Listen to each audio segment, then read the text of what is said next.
Have you ever woken up to find your entire life rewritten by a single letter? This story begins with a man who thought his marriage was unshakable until betrayal landed quietly on his kitchen counter. But what followed wasn't just heartbreak, it was transformation. Stay with me because this journey will show how betrayal can sometimes set us free and how one man rebuilt a life stronger than before. And hey, if you enjoy stories like this, don't forget to like, comment, and subscribe to Cheating Stories 7. Your support keeps these powerful stories alive. Now, let's step into her betrayal freed me, and I built a better life without her. Ethan noticed the envelope only because it didn't belong to the morning. The kitchen had its rituals: kettle on, 2 mugs out, grapefruit halved and salted. The fruit bowl sat where it always sat, a small still life of oranges and the single apple he kept promising to eat. The envelope leaned against it like a timid guest, cream paper, no stamp. His name written in a hand he had watched across 3 decades sign field trip slips and holiday cards, and the bottom of love notes tucked beneath his windshield wiper. He knew the handwriting the way a musician knows a favorite progression. He knew before he touched it that nothing inside would be small. He slid it open with his thumb and read standing up, the way a man reads a verdict he believes cannot apply to him. Marissa had chosen careful words, as if courtesy could dull the blade. Comfort had devoured desire. She needed thrill. She insisted she had not cheated. She wanted to be fair. She had already called Victor, mutual friend, attorney, to file an uncontested divorce that left him the house, the heirlooms, half her pension.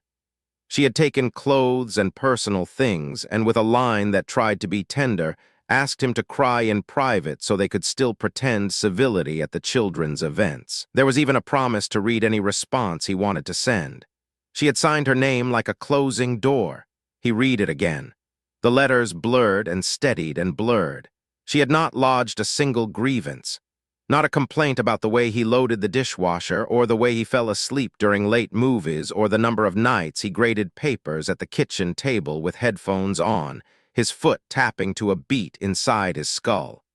They still kissed in the hallway. They still reached for each other in the dark, 2 old dancers who knew what the other would do before the music asked for it.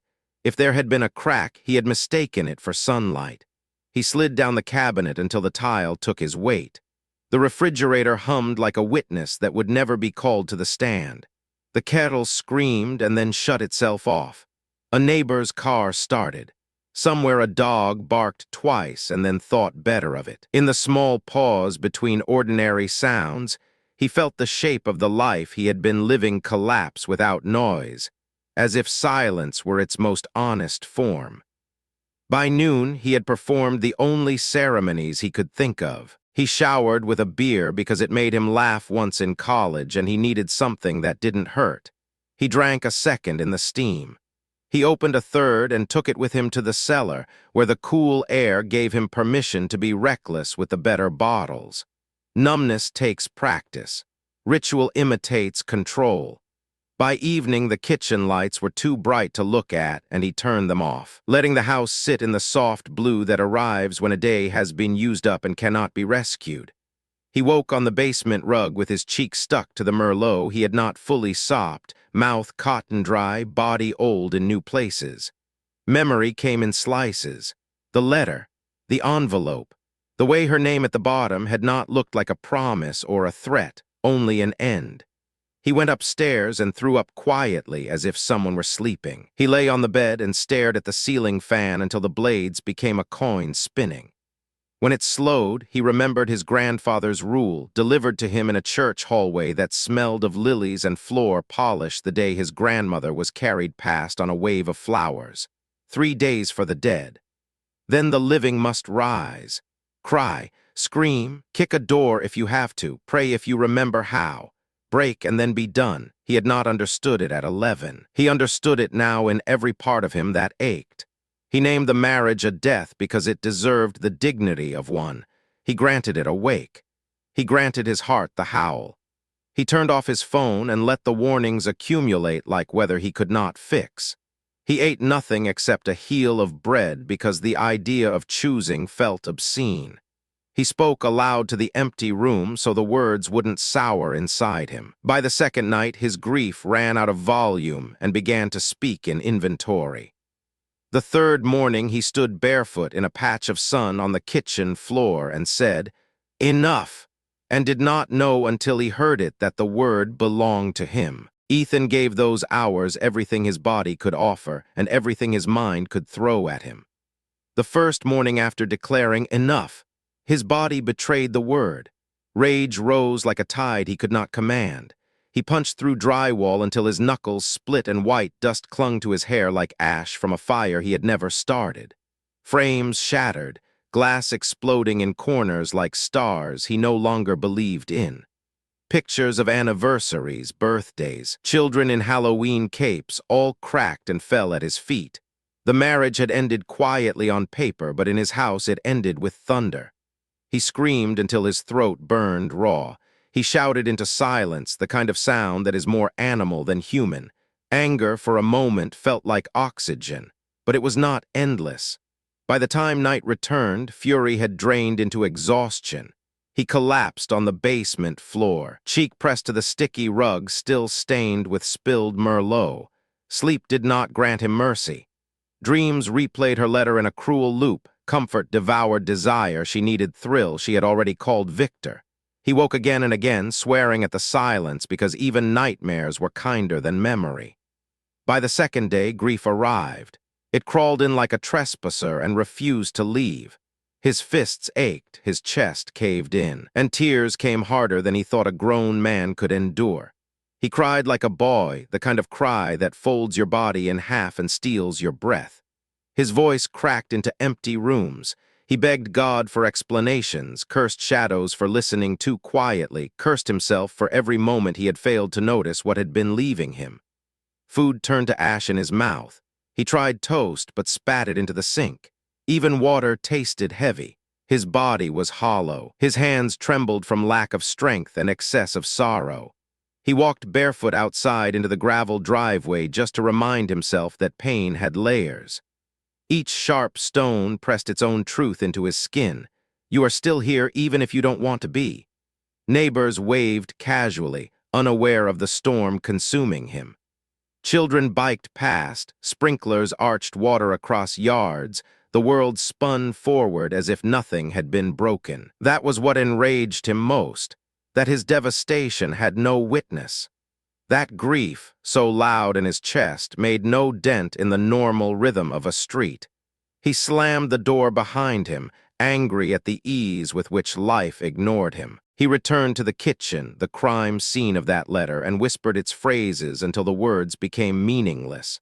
Comfort had devoured desire. Desire was not a predator. Desire was something you kept alive or let die. He replayed the nights they had touched, the mornings they had laughed.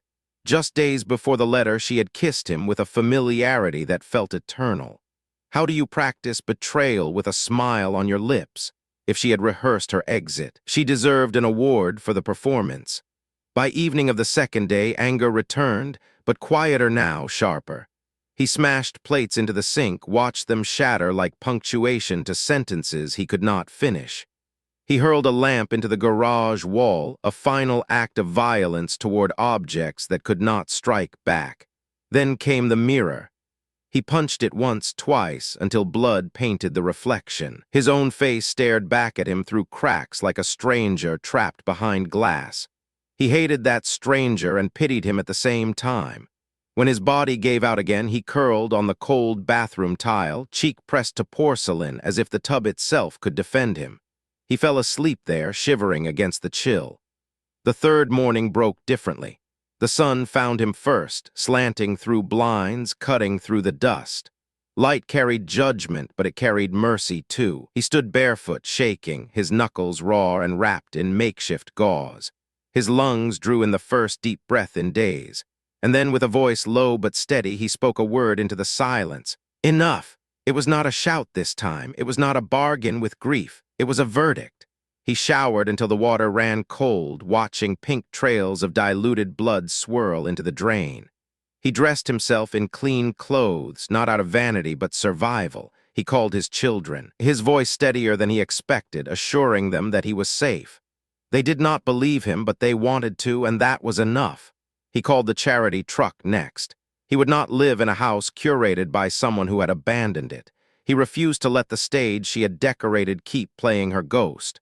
Curtains, vases, decorative bowls, they would all leave with strangers who had no memory of the hands that once chose them. His house would breathe again. Last, he called Victor.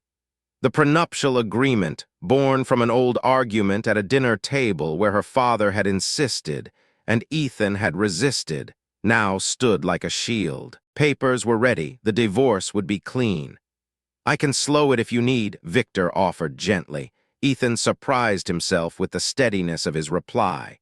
"Fast is fine." When he hung up, he did not collapse. Instead, he found a thick black marker, walked to the one wall in the living room that had not been broken, and pressed the chisel tip against it. With deliberate strokes, he wrote a list. Paint, floors, curtains, music. The words were not decoration. They were declaration. They were proof that rage had not destroyed him, that grief had not emptied him. He would rebuild. He would not let his home remain a shrine to betrayal. For the first time in 3 days, he felt the storm begin to part.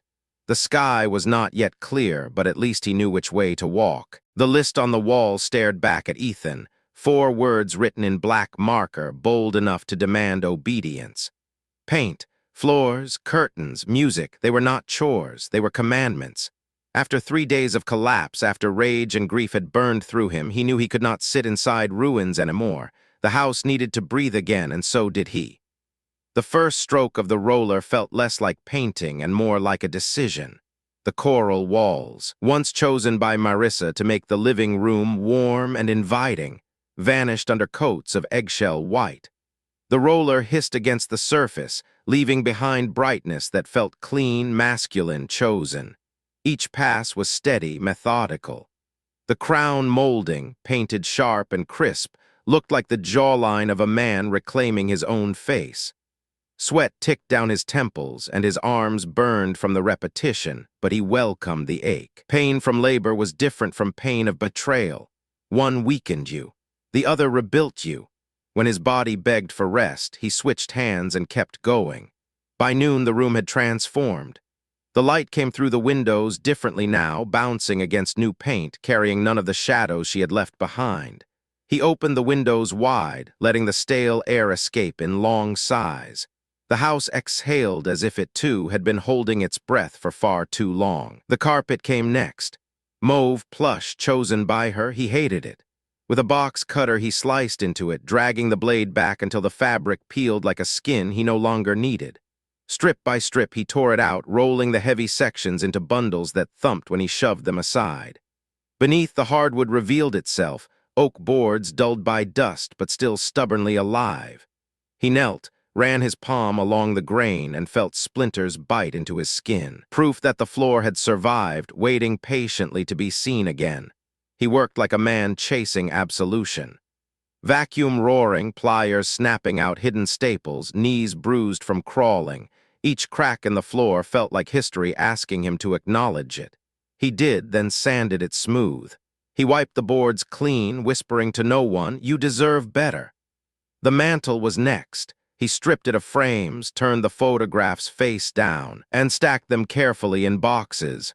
They were not trophies, not warnings, just history. Some he kept, the children's paper crowns, the Christmas ornaments that still smelled of cinnamon, the clay turtle his daughter had made in kindergarten, chipped and fragile but irreplaceable. The rest he gave to cardboard, sealing it with thick tape. He would let the charity truck carry away what was too heavy for him alone. The garage revealed another relic, the motorcycle. It slept under a tarp, its black paint dulled with dust. He pulled the cover back, coughing as particles rose like ghosts. The sight made him pause. Once this machine had been his escape, his risk, his joy. He touched the handlebar, cold and familiar. He turned the key. The engine coughed once, twice, then roared alive, its growl echoing like a voice reminding him he had not been erased. He laughed unexpectedly, a sound that startled him with how alive it felt. On the workbench, he swept aside screws and dust, making space. He set guitar polish beside motor oil. Two choices, two lifelines, one for music, one for motion. Both reminded him of who he had been before betrayal. Both whispered promises of who he could become again.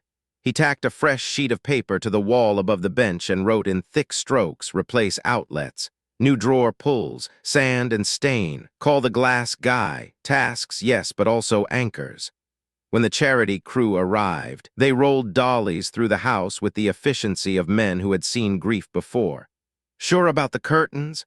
one asked. Ethan nodded. His voice was steady, surprising even to himself. Neighbors slowed as the truck filled, curious but silent. He waved politely, offering no explanations. The house lightened box by box. Echo shifted, air moved differently, as if space itself was loosening its grip on the past. Later, he drove to the hardware store, the good one, the kind where staff knew the difference between satin and eggshell by memory. The man in the paint aisle recognized him from a summer festival. "Eggshell covers secrets better than satin," he said, and mixed a second gallon without waiting for Ethan to ask. Ethan thanked him, carrying the weight of the cans as if they were proof of a future that could be chosen. At dusk, Daniel arrived with pizza, and he didn't come alone. Mason brought his easy grin and plumber's hands. Charlie carried the quiet strength of stone, his trowel still hooked to his belt like a coin he never put down. Lee came with stories and gossip, but also the knowledge of wires and switches. They walked through the house in silence, touching door frames, nodding at corners, seeing not what was broken but what could be repaired. They didn't pity him, they bore witness. "Saturday," Daniel said finally, in the way men pick a date for a job and for a promise. "We rebuild Saturday. Coffee in the morning, bring music, bring hands." Ethan nodded, overwhelmed not by sadness but by gratitude. His house, once a tomb, was preparing to breathe again. That night after they left, he kept working. He patched the last hole his fist had made, smoothing plaster like an apology. He pulled the final carpet tack and let it ping into a tray, sharp and small but no longer dangerous. He washed brushes in the sink until the water ran clear. Each rinse felt like a ritual, a cleansing. Upstairs, he stripped the marital bed and leaned the mattress against the wall. He refused to sleep in its ghost any longer. Instead, he walked into the spare room, plain, simple, untouched. He changed the sheets, turned off the lamp, and lay down. For the first time since the letter, he slept without waking to rage or grief. In the dark, his mind built blueprints. He would move the couch, hang guitars where the sunburst mirror had been, leave space for an amp to argue with memory. His future was not a fantasy. It was wood, paint, steel, and music. When sleep finally claimed him, it came clean. He dreamed of peeling tape from fresh-painted walls, of long ribbons that refused to break, of chords waiting to be played. And in the dream, he was not alone. His house hummed with him, keeping time like a metronome. They showed up on Saturday like a volunteer brigade, hoses replaced by rollers, sirens by laughter. By noon, the house sounded like a workshop and a rehearsal room at once. Sanders rasping, a radio low, someone tapping a snare on the kitchen counter with chopsticks. Word moved through the block, then farther. With the noise came a repeating question in doorways and text threads. "Are you boys getting back together?" Ruiz and Caldwell had once been the soundtrack to summers under backyard lights and wedding tents. Life scattered them into jobs and careful weekends. Betrayal scattered Ethan differently. Now the pieces were choosing one another again. The day the floor stain dried, a bar owner texted Daniel, "If you want Friday, it is yours." Another sent a photo of a tiny stage with the caption, "We can make room." Ethan read both twice, feeling hesitation step down a notch. The list on his wall had not been figurative. Paint, floors, curtains, music, the arrow had reached its last word. He opened the case and polished the Telecaster until the grain warmed under his thumb. In the fresh living room, they counted off their first practice in years. The chord he had been carrying since the letter finally had somewhere to land. They stopped after one verse and laughed at the relief. Not perfection, but pulse. Friday brought nerves that thought they were young. Lights closer than he remembered, crowd nearer, floor more honest. He tuned 3 times, then once more because habit wears worry's jacket. Daniel's look meant breathe, and also we have been here. They started with a simple groove on purpose, steady enough for a man who was standing back up. The first chorus wobbled. The second did not. Somewhere in the third song, his hands stopped auditioning and simply belonged. The room leaned forward. Couples who had arrived with separate irritations found the same rhythm. A woman in a denim jacket cried once and then laughed at herself. The air changed temperature, the way rooms do when someone tells the truth out loud. On break, he tuned by feel and let a smile fade so he would not wear joy like armor. At the bar, the owner said residency with a shrug meant to look casual and failed. Dates were traded. Ethan signed a napkin because the pen they provided bled through contracts. The second set opened with a song he had written in the kitchen, a plain-spoken hymn about repainting rooms and refusing to live inside another person's taste. By the last chorus, the band was not pulling the room. The room was carrying the band, a tide that had decided to come in. Afterward, while cables coiled and cases snapped, she found him. Freckles, dark eyes, a smile that had kept its softness on purpose. She slid a napkin into his palm, numbers still damp. "Do not waste the next decade being polite," she said, more advice than dare. He folded it into the case and felt possibility and restraint spark against each other. He rode home with the helmet bungeed and the wind instructing his face. Neon and shuttered storefronts blurred, street lamps stitched a guide line across the dark. In a shop window, his reflection looked older than rumor and lighter than the story he had been telling himself. He grinned without apology. The house met him warm. The guitars on their rack were not trophies anymore, they were tools. He thumbed the list like a rosary. Paint, floors, curtains, music. He did not cross anything out. You do not exit a vow, you keep it active so it keeps you honest. He had once defined revenge as a strike. Barefoot on new wood, he learned a better version. Revenge could be velocity, a long run forward. It could be shows that fill, songs that speak, mornings that begin with coffee, and a plan instead of a letter that asks you to shrink. Before sleep, he looked at the napkin once and did not call. Maybe it was a currency he no longer spent in a hurry. He closed the latches and turned off the lamp. The quiet that rose to meet him did not feel empty. It felt earned. 2 days later, invitations multiplied. "Heard you are back. We have a dockside patio and a forecast of rain, which means your crowd will look like church." He typed "bring jackets" and sent a photo of the teller's worn edge. He was not rebuilding a brand. He was building a life that happened to be loud on weekends. When Friday returned, he stood on a different stage and felt none of last week's shake.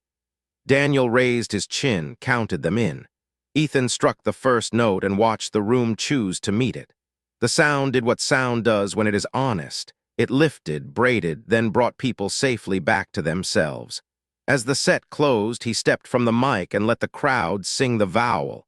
No clever words, just breathe. He listened to them listening to one another, and new momentum had joined the band. Marissa's name returned to him in whispers, never from her own lips but from the mouths of others.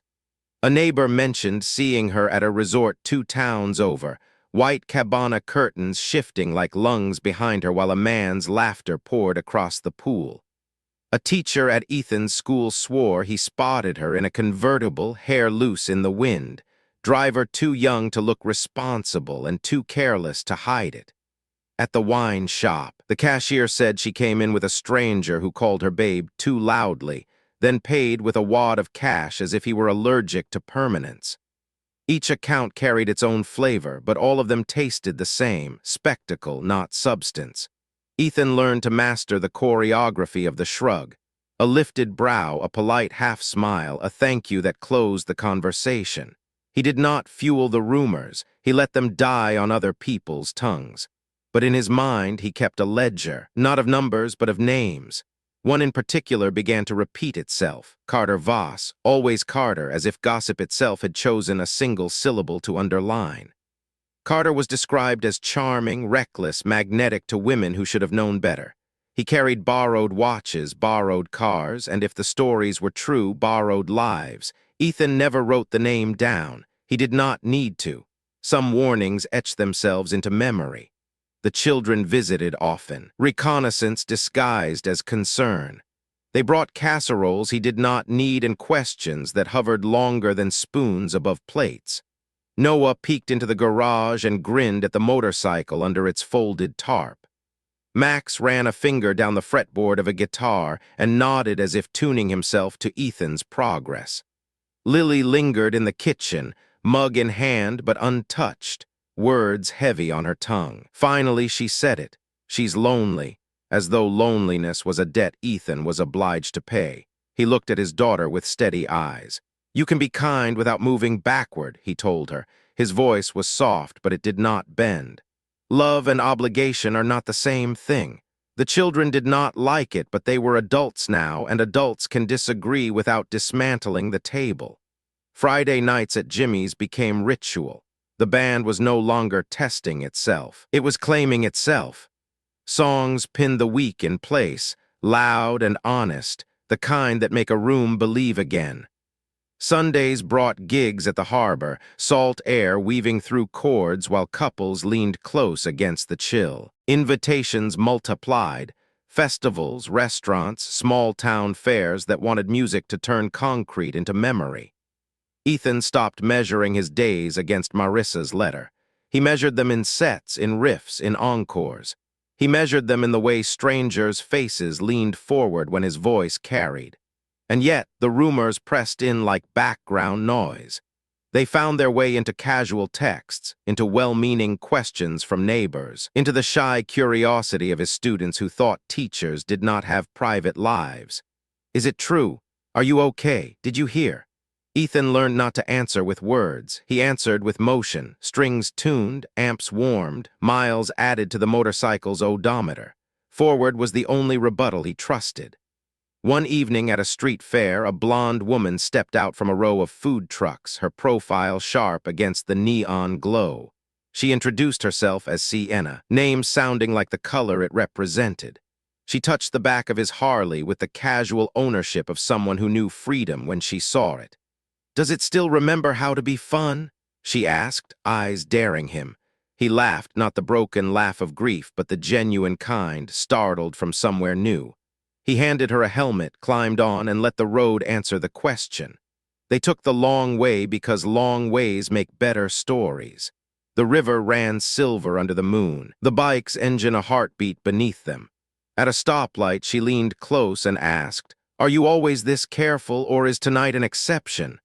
"I earned careful," he said, and the light turned green before the words could soften. She did not mind.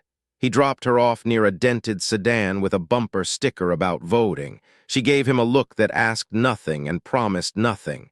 "Text me sometime," she said simply. "Maybe," he replied, because maybes had started to taste like freedom. On the ride home, he did not feel guilty. He did not feel like a man betraying vows already buried. He felt like a man moving again, velocity replacing the stillness that had nearly killed him. The rumors, the whispers, the sightings, they could say what they wanted. Ethan had learned the difference between noise and proof, and when he lifted his guitar that night, he titled the new riff in his head before the last note faded. Sightings and rumors, noise and truth, what people say and what you choose to make instead. He played it again, slower this time. The melody landed in the same place twice, like a promise that some things, when chosen, will return. Friday at Jimmy's had weather of its own.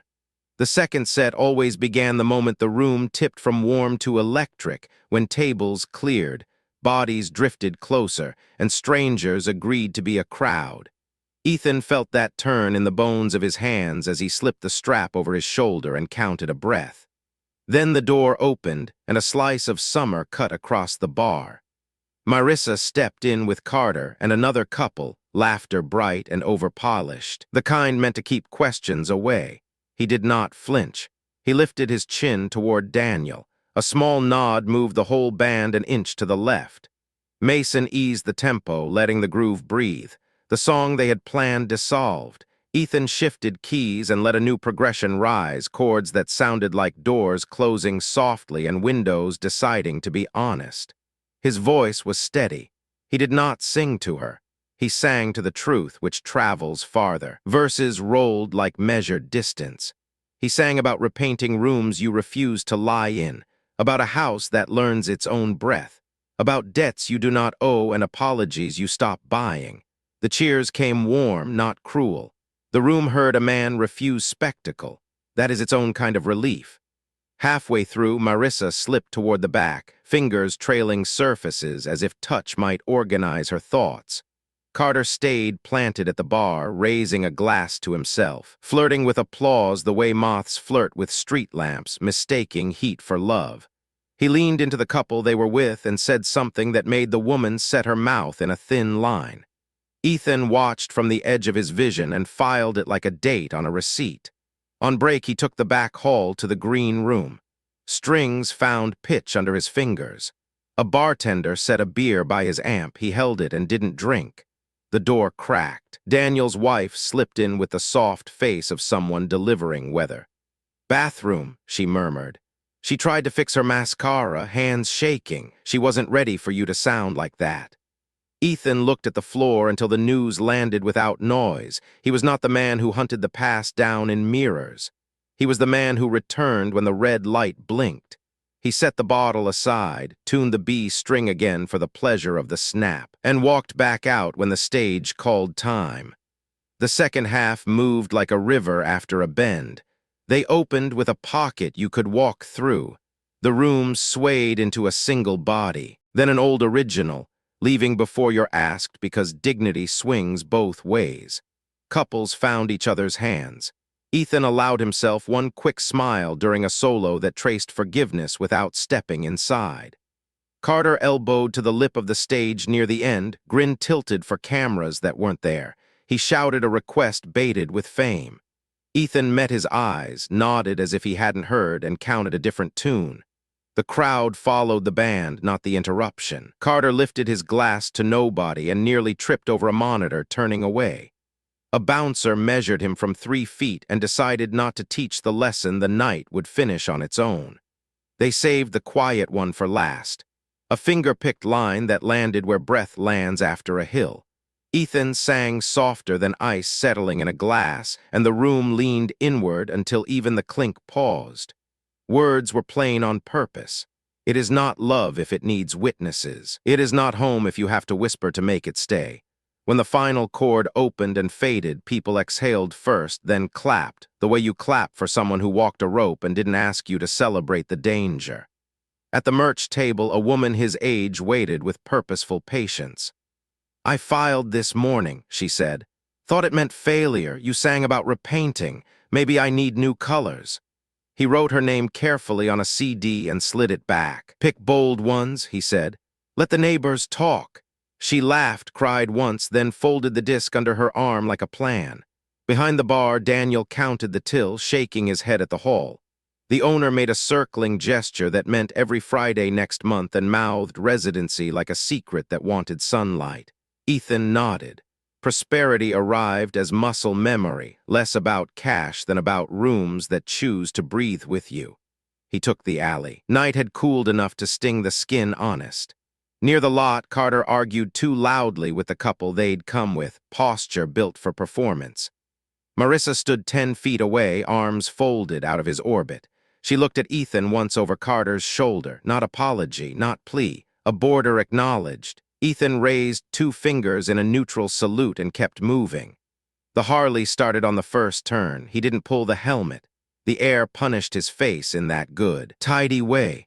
River road, then quiet streets where porch lights made islands. At a red, he caught his reflection in a dark window, older, yes, but steadier than rumor. He smiled at the question mark of the future and let it remain uncurled. Back home, he leaned the case against fresh paint and touched the list still taped to the wall. Paint, floors, curtains, music. He understood revenge again more cleanly than before, not a blow thrown on time, not a speech rehearsed for the villain's entrance. Revenge could be momentum, coming back and coming back, until the past, winded, stopped giving chase. He turned out the light. The house breathed. The quiet that met him felt like acreage. In that space he slept. News came wrapped in Noah's careful voice, the way good sons deliver bad weather. Carter hated the deal, hated that Marissa had signed fast, hated a prenuptial line he could not bend into profit. He wanted a house he did not earn, holidays he would not fund, shortcuts through a life built by other hands. He also resented the lines outside Ethan's shows, every flyer that said Ruiz and Caldwell read to him like a verdict. By Saturday afternoon, the performance ended. A suitcase thumped down steps. A door slammed twice as if echo could be taught manners. Then silence, the kind that makes a room blink. That night, Marissa called all 3 children. Noah took the first wave. Lily's voice frayed. Max tried jokes until they sounded like something breaking. They called their father because grown children still triangulate when the weather turns. "Let her stand," Ethan said, steady and kind. "She is stronger than she remembers. If we carry her now, she won't feel the floor." The line paused long enough to count as protest. Lily tested the perimeter. "She could stay with you." Ethan breathed once and chose grammar over guilt. I won't. Boundaries are a kind of love that hurts when you use it." He offered the truck instead, keys under the frog statue by the porch, full tank, no questions. He would be elsewhere. Loyalty deserved privacy. They didn't like it. They accepted it. Adults do both. Sunday, the yard filled with noise that healed. Daniel arrived with ribs and a grin. Mason dragged a cooler like an anchor that had decided to be friendly. Neighbors wandered in on the smell of smoke. Someone fixed the side gate wrong and everyone cheered anyway. The new floors learned the weight of feet. The new paint learned the echo of laughter. At dusk, Ethan carried the Telecaster to the back steps. The first notes came like a bird testing air. 3 tones, then 5, then a climb that refused to hurry. Daniel lifted a palm and the yard stilled. The red dot on the phone blinked. Forks touched plates. A cap skittered across stone. Mason whispered, "There it is," as if they were in church. The riff named itself the moment it stood, 3 days. Ethan saved the take to a folder he had created in a moment of optimism and not used. He read the title aloud so the room would hear him claim it. "Proof I can start again." Something small clicked into place inside his chest, the way a latch aligns when a door finally chooses a home. Late, the kids returned the truck. They had moved their mother into a small apartment that smelled of fresh paint and uncertainty. Noah said the windows faced a tree. Lily arranged mugs by color because chaos in a kitchen is a kind of grief. Max carried a box heavier than it looked and didn't say so. They did not describe Marissa's face, which was description enough.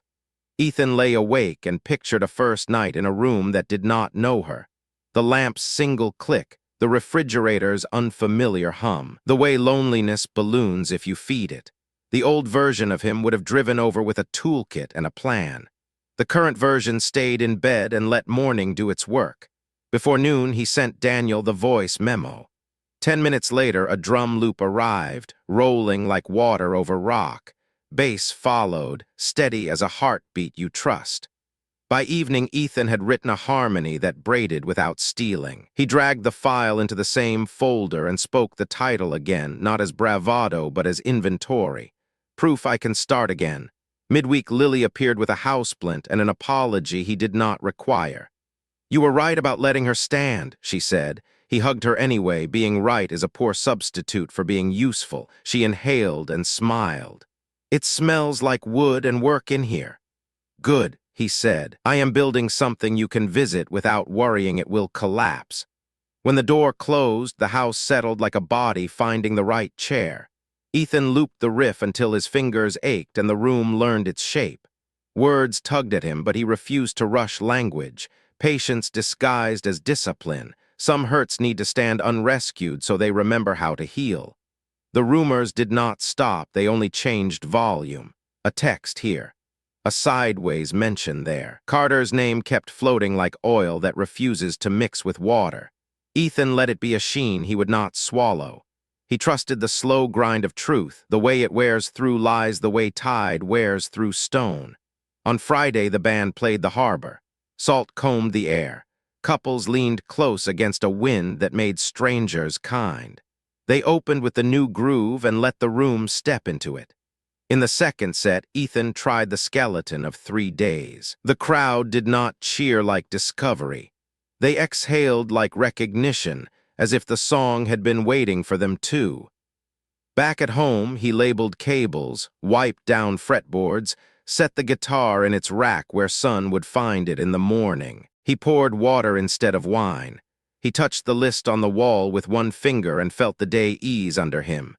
Paint, floors, curtains, music, the house breathed. So did he. Somewhere across town, a new apartment learned a woman's steps. Somewhere between the two, a story decided to move forward without asking permission. Ethan let it.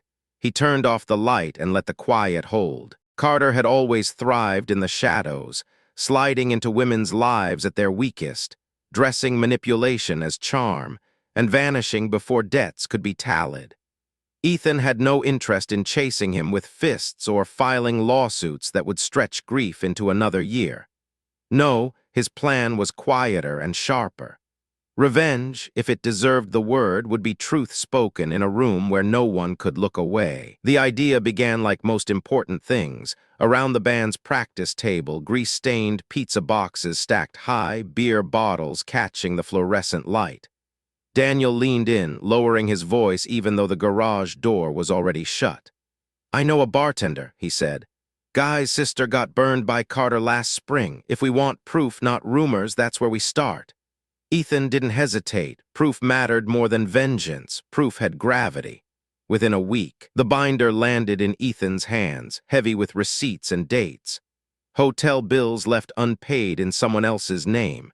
Jewelry borrowed and never returned. Handwritten notes of promises that soured in identical ways, same lines, same excuses, carbon-copied heartbreak. Avery Boyd, the harbor officer whose sister had been one of Carter's casualties, passed the folder across the table without ceremony. "Not a bust," Avery said. "I'm not here as law, I'm here as brother. What you do with this, your call. Just make sure it's sunlight, not theater." Sunlight, Ethan thought, that was the key.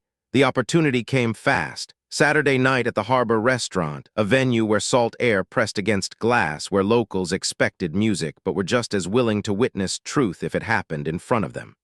Ruiz and Caldwell had a residency now. The stage was theirs, the crowd loyal. Carter walked in halfway through the first set. A woman draped over his arm, ring tan on her finger marking absence as clearly as presence. He strutted like a man who thought the world still admired his reflection. During the break, he cornered Ethan backstage. "Hell of a gig," Carter grinned, cologne thick enough to mask insincerity. "If you boys want to get serious, I know people. Managers, promoters, rainmakers." Ethan let him talk, nodding like a man listening to weather reports. He gestured toward the stage. "Come share that out there," he said. "Crowds love big promises." Carter followed, smug as a man invited to his own coronation. Lights rose. The room quieted in that anticipatory way only live music venues know, the silence before a downbeat. Ethan lifted the mic. "A round of applause," he said evenly, "for a man who has taught more lessons than he knows." The crowd chuckled, thinking it part of the act. Then Avery stepped forward, not in uniform, just steady. He opened the folder, voice carrying. A bracelet taken, invoice number clear. A hotel bill left for a woman to pay after Carter disappeared. The borrowed Rolex still gleaming on Carter's wrist, proof ticking in plain sight. One by one, the details landed like chords in a progression no one could stop. The room shifted. Laughter curdled. Phones lifted, 15 angles capturing the same unraveling. Carter tried denial, then charm, then indignation, voice pitching higher with each failed attempt. Finally, cornered, he shoved Avery hard enough for the crowd to gasp. That was the moment, the mask sliding off with a sound everyone heard. Security didn't storm in, they flowed, calm and practiced. Carter backed toward the exit, words slurring into threats until the night air swallowed him. The woman he had arrived with slipped off her bracelet, pressed it into Avery's palm, and whispered, "I didn't know." The crowd believed her. No one clapped, no one booed. They simply waited, breath held. Ethan nodded at his band, lifted his guitar, and counted them into 3 days. The first riff rang out like absolution. The song wasn't triumph, it was release. He sang not of Carter, not of Marissa, but of air finally moving through a room that had been closed too long. When the last note faded, the applause rose, not wild, but grateful, the kind of sound people make when they know they've witnessed something necessary. Ethan bowed his head once, thanking not the crowd, but the silence that had carried the truth into daylight. Out back in the alley, the salt air hit his lungs clean. Daniel clapped his shoulder. "You didn't swing once," he said, "and still he's finished." Ethan exhaled. That's the point. Let lies kill themselves. For the first time since Marissa's letter, he felt no weight pressing behind his ribs, just motion, just breathe. Revenge had not been spectacle, it had been clarity, and clarity, he realized, was enough. December softened the house in ways even paint could not. Snow fell in slow commas outside, while the new fireplace breathed orange against the eggshell walls. Ethan stood before the mantel, 3 stockings already hung, Noah, Lily, Max, and paused at the 4th in his hands. The felt was old, stitched decades ago by his grandmother, the letter M crooked but patient. He could have left it in the box, avoided the question it carried. Instead, he hung it anyway. Balance mattered, even when the people behind the letters were no longer aligned the same. He sent a message to the family thread, 3 rules and a snowflake emoji to soften them. No dates, no yelling, no ghosts. Max replied with a thumbs up. Noah dropped in a gif of a roast in the oven. Lily added copy captain with a string of hearts. He smiled at the screen, feeling the rules settle like scaffolding strong enough to carry weight. The kids arrived in layers of laughter and winter coats, dragging groceries like offerings. Max argued about Brussels sprouts for the sake of tradition. Noah monopolized the roast and the timer as if dinner were a science experiment. Lily took over the playlist, cueing the same holiday records that had lived in their elbows since childhood. Ethan moved among them with a wooden spoon, realizing that leadership sometimes means letting others carry the noise. The doorbell rang again, and silence rippled under the laughter like a current. Marissa stepped into the foyer. She paused first at the remodel, the sharper crown molding the rearranged shelves, the guitars lined up like witnesses. Then her gaze landed on the stockings. Her mouth opened, not in surprise exactly, but in the inhale of someone caught remembering breath. The M stocking was a bruise and a kindness at once. Ethan met her eyes only briefly. "Rules at the door," he said gently, nodding toward the list taped where guests hung their keys.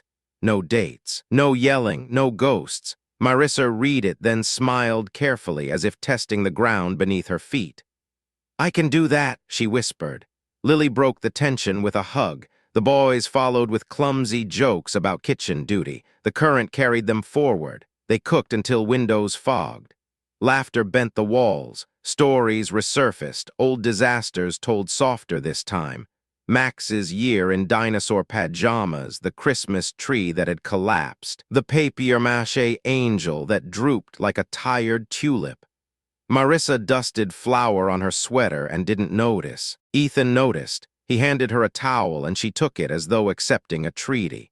Dinner tasted like reprieve. They carved the roast without ceremony. They poured wine and let the clink of glasses cover what words could not. Someone toasted to how far we've walked. The phrase was vague enough to be safe, honest enough to matter. After dishes, Ethan pulled down the old acoustic.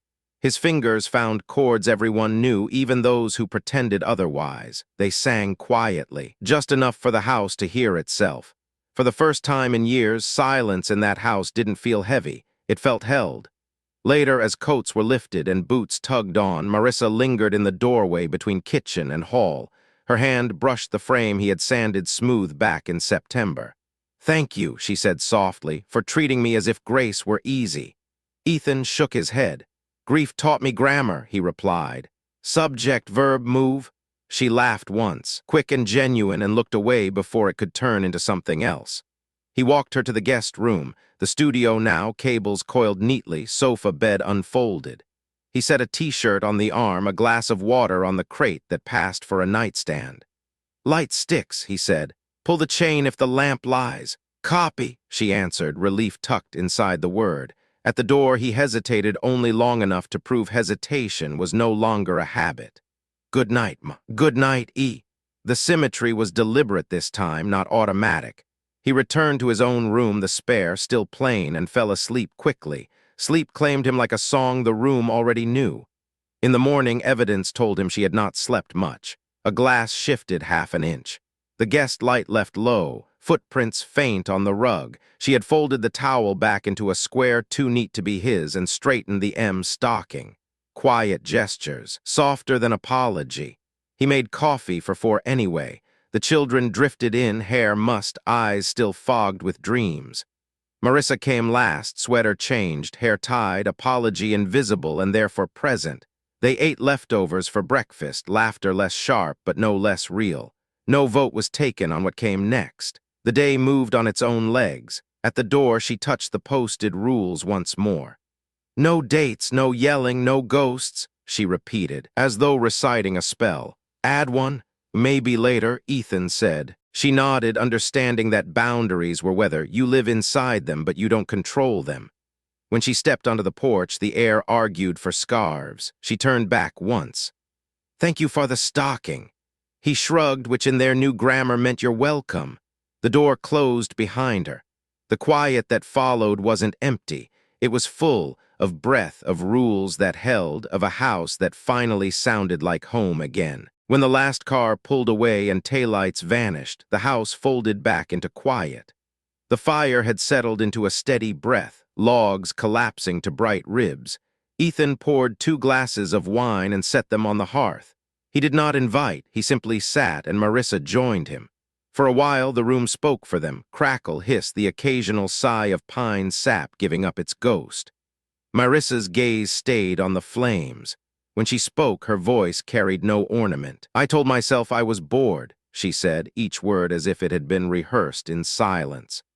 "I told myself you stopped seeing me. I mistook a boy's attention for destiny because it let me feel special again.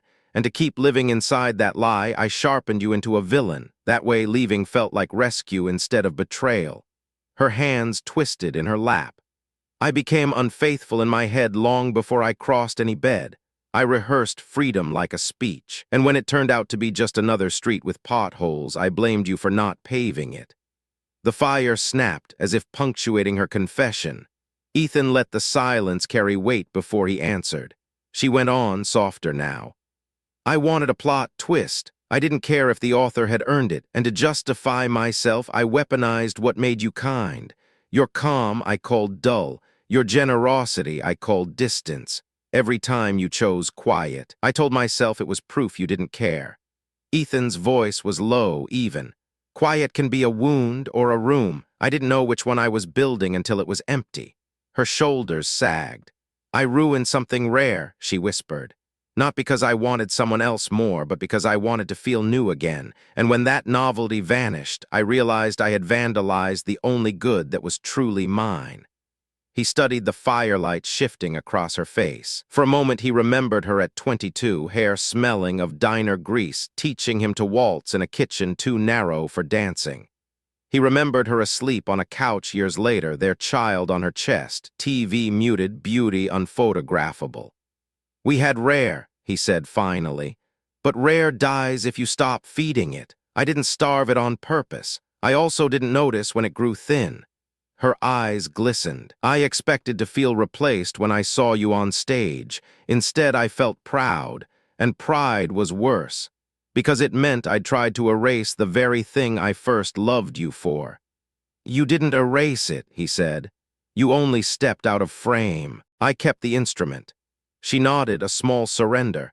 "I'm sorry, not the kind that asks for a second chance, the kind that admits I vandalized something good and pretended it was weather."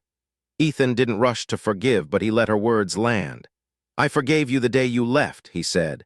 She startled at that, eyes widening. He continued, calm but clear.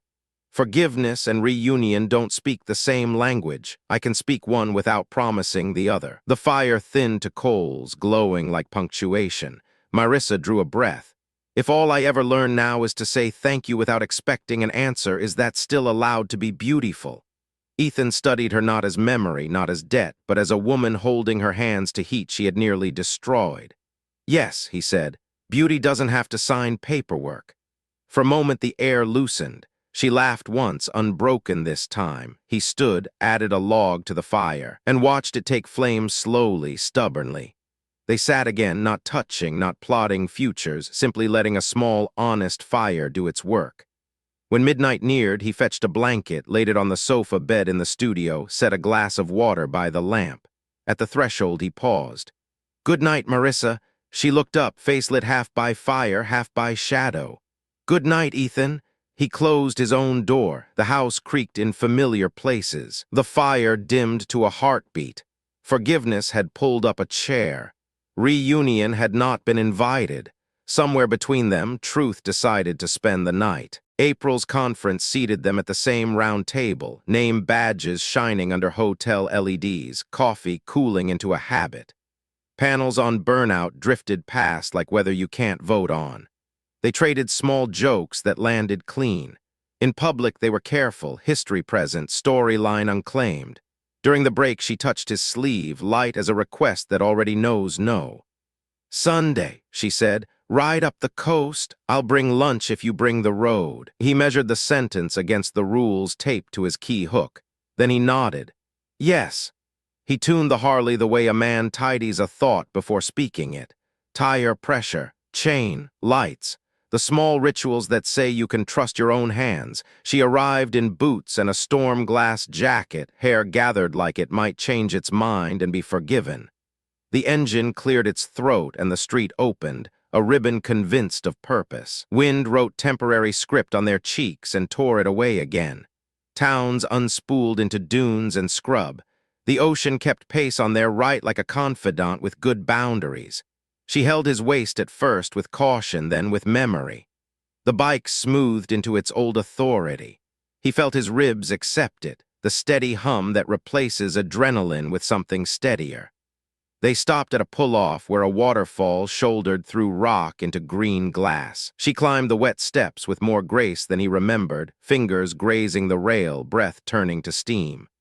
"We've been here," she said, laughing at her surprise. "You showed off and nearly slipped."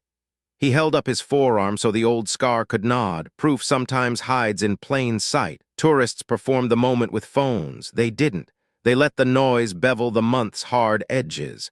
In the antique strip inland, dust kept its own archives. Tin trucks, chipped pictures, mirrors that showed you your posture before your face.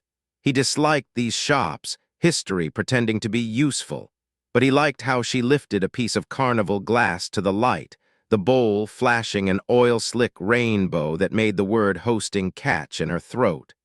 She set it down as if the verb were hot. A crate of vinyl surrendered a record his band once covered. He saw himself in the sleeves gloss older, yes, but better aligned with his own outline. They ate their packed lunch on a bench beneath a sign warning about gulls with graduate degrees in theft. She passed half a pear. He passed a napkin. Domestic choreography without claims. Updates traded like postcards.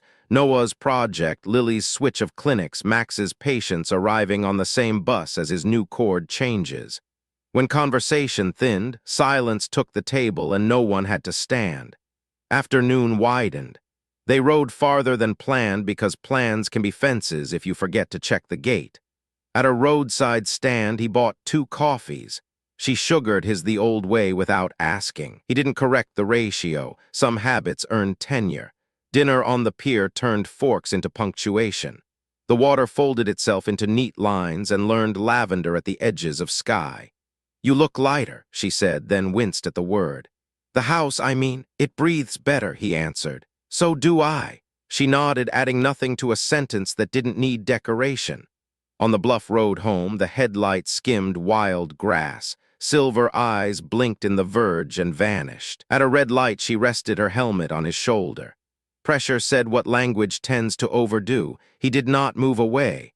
Back at the house, he held the door with a question that wasn't a test. Tea, she said, stepping across. Mugs met the counter and were forgotten there. Rooms remember more than people admit. This one remembered counting breaths to sleep. Tonight they forgot to count. They found each other with the caution of people who have learned the invoice for careless, and with the urgency of people who know time is not a warehouse. No fireworks, no vows, bodies telling the truth at a volume the house could handle. Blue Hour climbed the window and made everything briefly ocean. She traced the pale line on his arm and shook her head at the physics of boys. We were always going to find our way back to this. She whispered, not as prophecy, not as plea, but as a fact her body trusted. He kissed her temple and did not answer. Promises have gravity, so does silence. He woke first to the sound of the heater clicking its small consent. She was in the kitchen barefoot, steam ribboning from the kettle, reading the list he had never painted over. Paint, floors, curtains, music. You kept it, she said without turning. It kept me, he said, and set 2 mugs where the light could find them. No autopsy of the night, no ledger. She tied her hair, pressed a quick kiss to his cheek, and left with mourning behind her like a polite witness.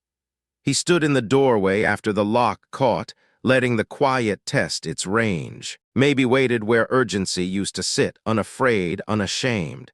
He touched the list with one finger and felt the house answer. He did not rename what had happened. He did not rush to file it. He let motion do what it had been doing since the letter, carry him forward without dragging anyone. Outside, the day brightened. Inside, the Telecaster leaned in its rack like a good idea that would still be good after coffee. He breathed once, deep and square, and chose not to name tomorrow. Popularity breeds stories, and not all of them are songs. The first rumor did not arrive as a shout, but as a link, anonymous and slick, accusing Ethan of cruelty and midlife peacocking, winking at words like emotional abuse as if innuendo were fact. He laughed once, the brittle kind, until he watched it travel. A booker stopped replying. A PTA parent forwarded the post with a careful thought you should see. A sponsor asked whether the band could keep the personal drama offstage, as if truth had volume knobs. He prepared to ignore it until Daniel traced the burner to a friend of Carter's, a bartender who traded gossip for attention and adored the cost-free power of a whisper. The timeline matched too neatly to be accident. The smear had gone live the night Ethan refused Carter's handshake behind the harbor stage. Petty loves company. Ethan gathered receipts, not to weaponize but to steady himself. He listed venues where staff would testify he broke up fights, walked drunk couples to cabs, called rides for women whose phones were dead. He pulled texts from exes wishing him well. He asked Avery for a paragraph about the bracelet and the hotel bill, clear as winter air. Daniel built a folder tight enough that malice would struggle to breathe in it. But folders are not futures. The question was release or restraint. Ethan slept badly and played better. On stage, he let the hands do triage while the heart waited its turn. The Telecaster spoke in declaratives. The crowd answered in kind. He taped 2 words inside the case where only he would see them before a set. Play honest. The post metastasized like bad weather. Parents asked if he was safe around women, the kind of phrase engineered to glue itself to a man's name. He felt the slow grind of erosion, water rounding stone. He chose not to swing. He chose to stand. Marissa stepped out from behind her private curtain without warning or permission. Under her own name, she wrote that Ethan had been the one who chose dignity when she did not, that he never weaponized the past, that if anyone needed a target, they should aim at her and leave him out of their boredom. She did not ask for redemption. She described a ledger, things taken, things paid, a debt she would be carrying a long time. Within minutes, the replies learned a new key. A woman from Jimmy's said he signed her CD and told her to buy herself dinner. A former student remembered him lugging amps for the opening band. The bartender tied to Carter tried to pivot, claimed context, claimed satire, claimed a hacked phone. Screenshots do not blush. The wind changed. No one apologized. The internet rarely does, but the current turned and the smear lost its footing. Ethan kept quiet. At the sink, something unclenched, not triumph, permission. He texted Marissa 2 words, "Thank you." She answered with 3. "I told the truth." Dots did not appear after that. Boundaries can be beautiful when they hold. They booked studio time they could not afford and could not afford to skip. 3 nights carved between shifts and school meetings. 3 days would be cut live to keep the nerve endings visible. The band formed a semicircle. Daniel dimmed the room until the mics glittered like patient eyes. Ethan counted them in and let the riff arrive the way pain does when you stop bracing for it. The take burned clean. They kept it. He wrote the liner note alone at the kitchen table. For the people who tell the truth even when it costs them. Release night turned the harbor patio into a spillover stage. He said nothing about gossip. He said nothing about Carter. He thanked the room and dedicated the first song to anyone who had been lied about and had to keep living anyway. When they finished, the applause carried an undertow relief audiences give themselves when they choose who to believe. Back home, he opened the folder of evidence and one by one deleted the drafts. The statements, the timelines, the labeled outrage. He kept only Avery's paragraph and Marissa's comment, not as weapons, but as mile markers he never wanted to pass again. He closed the lid on the laptop and the case on the guitar and felt the house exhale. A week later, the anonymous account tried to spark again. This time, 3 strangers beat him to the fire with garden hoses of truth. Ethan did not need to swing. The neighborhood knew its own heartbeat again. Silence followed, not emptiness but discipline. He poured water instead of wine, touched the list on the wall with one finger and read the last word as if it were a vow renewed. Music. The smear had tried to turn his name into a question. The stand turned it back into a note. He slept and the sleep was earned. The email with flight details landed like a bell. Lily wanted family on both sides of the aisle, no drama, no ghosts. Ethan booked his seat and then, without announcing virtue, upgraded Marissa's, clicked the button, entered the card, told himself it was for their daughter, and believed it enough to sleep. At the gate, they stood together with the practiced ease of people who have rehearsed civility and finally mean it. When the agent called the rows, he handed over both passports and said, "Together." In the blue hush of first class, runway lights rushed backward and the map on the screen-stitched night closed like a zipper. Sydney behaved like a city already willing to forgive. Ferries carved white wake under the iron ribs of the bridge. Gulls heckled tourists with local confidence. The opera house changed color depending on who looked first. They walked the botanic garden with paper cups of coffee, their shadows stitching and unstitching along the path. A harbor wind kept trying to compose their hair and losing interest. They burned tongues on meat pies and laughed like strangers who had met in a kinder story. Rehearsal dinner brought speeches, toasts, a soft rehearsal of pride. Her fiancé's parents poured wine and history. Noah told a story about a childhood lemonade stand that taught margins the hard way. Max promised to dance if the band played anything with a horn. Marissa dabbed at the corners of her eyes with a gesture Lily now owned too. Ethan sat still and memorized smalls, place cards tilted, a chair leg that wobbled, the exact way his daughter had become a woman without replacing the child he used to carry down halls after she fell asleep on the couch. Morning arrived generous. In a quiet suite, Lily stood very straight while someone wove her hair into something simple and inevitable. Marissa hovered at the perimeter, careful to be useful but not central. Ethan's job was to appear when asked and disappear with grace when not. He did both. In the hall, they found the same window and watched fairies knot water into brief braids. "She chose well," Marissa said. "She learned from us," he answered, letting the sentence mean all it could. The aisle was a slender river and Lily was a bright boat. Ethan walked beside her and felt his chest become a frame. Vows landed with proper weight. Rings flashed. Applause rose. During the father dance, he did not step on anyone's future. Later, in the hydrangea corner where no one was filming, Lily hugged him hard and whispered, "Your home base." He nodded because fathers learn not to cry directly on silk. All 3 kids triangulated after cake. Max rocked on his heels. "So are you two what exactly?" Noah didn't say it but leaned in. Lily lifted an eyebrow that carried humor and hope. Ethan raised his glass. "We are not a headline," he said. "We're two people who showed up correctly for a wedding." The jury conferred in smiles and let that verdict hold for now. Knight put a ribbon on the harbor. There was a knock at his hotel door. Gratitude spilled out of Marissa in plain words, warm as laundry thrown from a dryer. "For the seat," she said. "For the aisle, for not narrating while you were being kind." He opened the door wider. They did not inventory the past. They did not bargain for the future. They let the present move the way tides move boats that remember how to float, not rescue, not punishment, just motion that made sense. Blue Hour shouldered the window. He called room service coffee and poured hers first. They walked the quay once more before packing, pausing at a busker whose voice scraped beautifully against the morning. Marissa dropped coins in the case. The singer nodded as if blessed. "We'll fly home and this will turn back into normal," she said, half warning, half wish. "Normal can be a better version," he answered. At the airport, the agent read 2 first-class seats booked together and smiled in that neutral way of people who witness stories and keep them.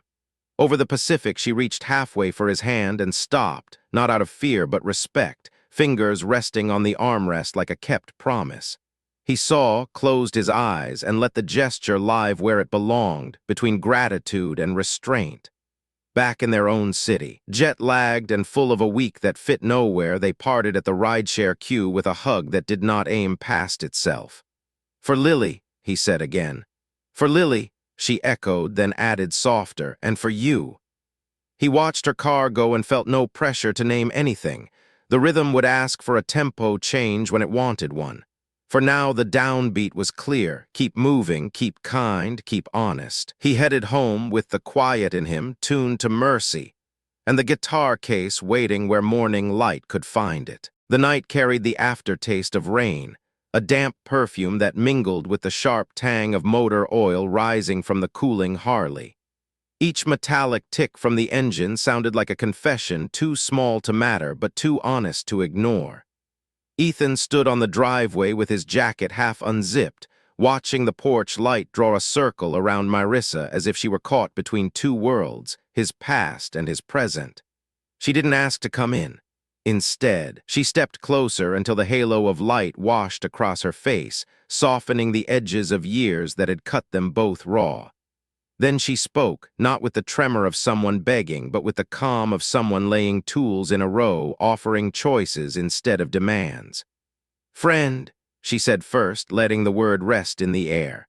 "Fan, I will clap for you from the back, the front, and the sides. Lover, if it fits the weather of your life. Helper, when forms confuse or groceries weigh too much or nights grow heavy. Wife, if you ever ask again, never if you don't."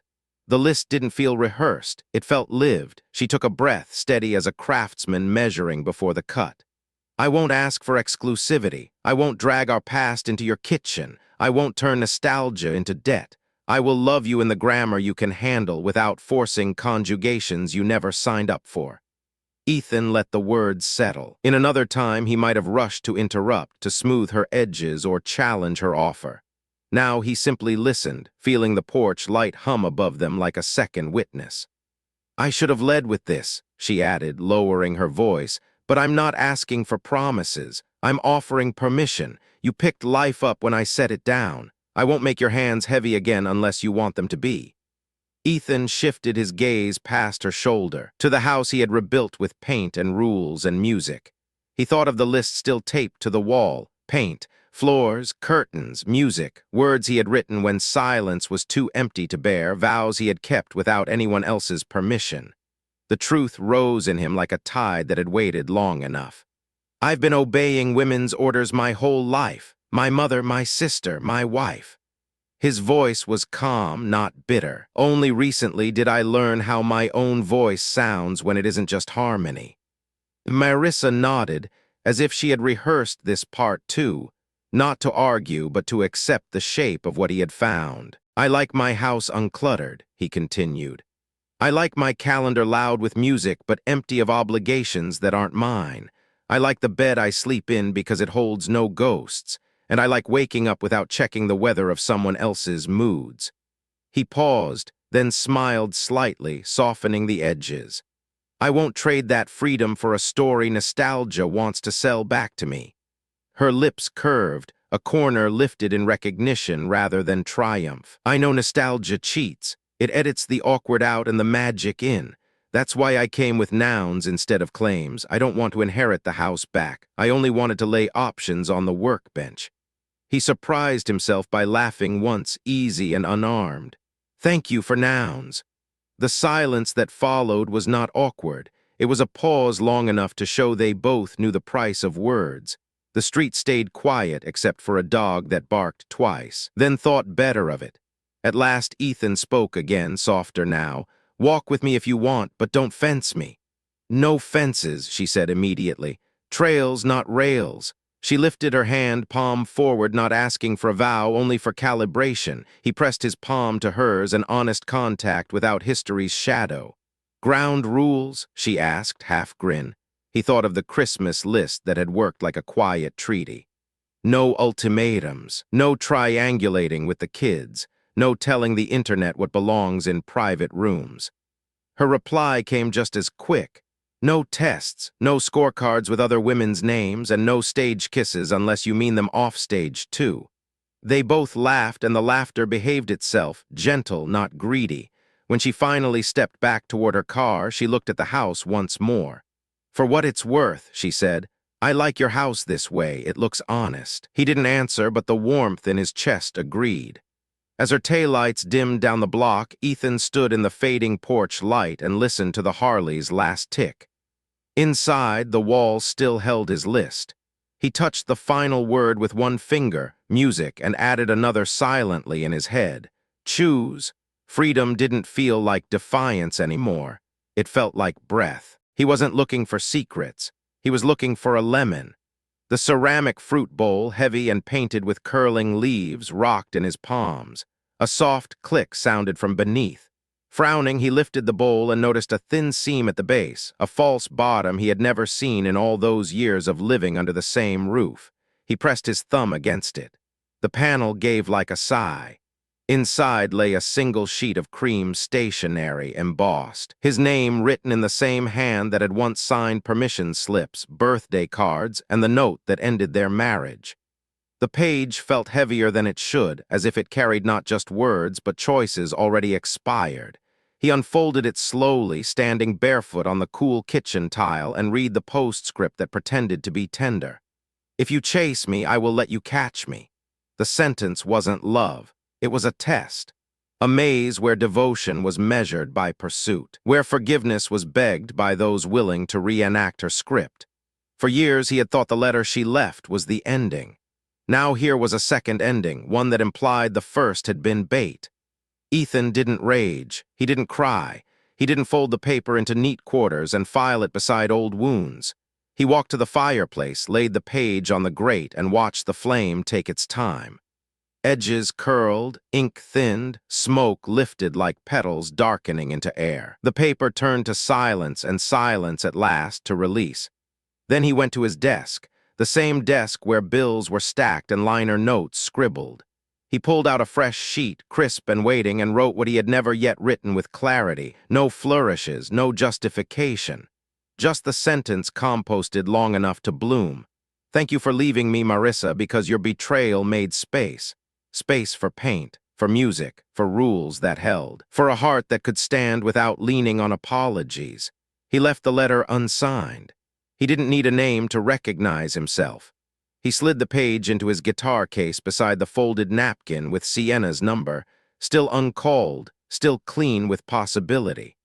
Gratitude and maybe, lying side by side like two truths that could coexist without competition.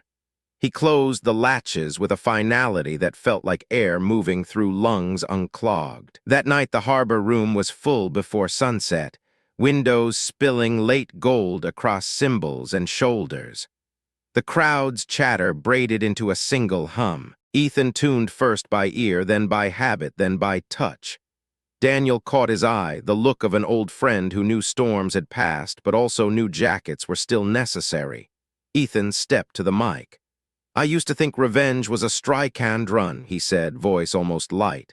Turns out the clean kind is just living so well the past can't afford you. Laughter rippled, then hushed. He nodded at Daniel. A soft tap of ring on bass counted them in. They saved the quiet song for last. The melody was gentler than the crowd expected, exactly what the room needed. A hymn for people who choose the road rather than the destination, who accept maps only until the sky clears enough to steer by something truer.